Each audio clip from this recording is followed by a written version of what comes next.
don't give a fuck who talk behind my back. The bitch knew better than to let me hear. Hands on my knees, shaking ass on my thigh shape. Hands on my tools and metal, cardboard box, black paper,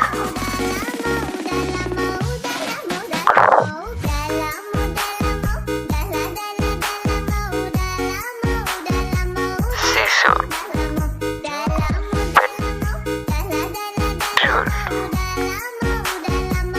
and Velcro.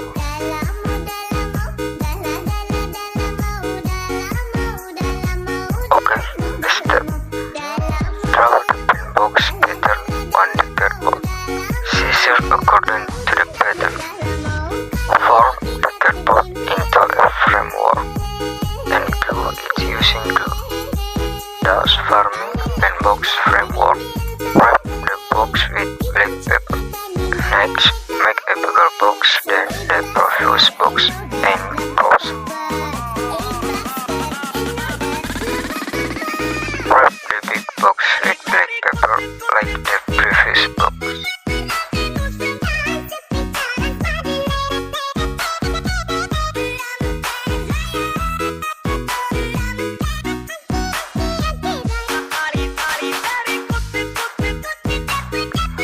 Cut out the part that might disturb it.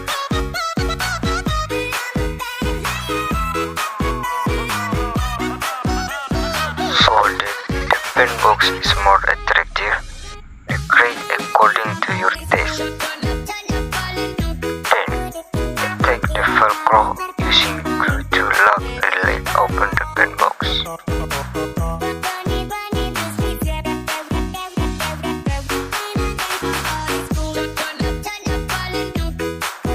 Wait for the Velcro to dry completely, then attach the Velcro pattern.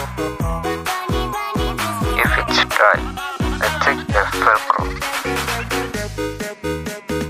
hands up everybody to the party tonight. Then, cardboard pen box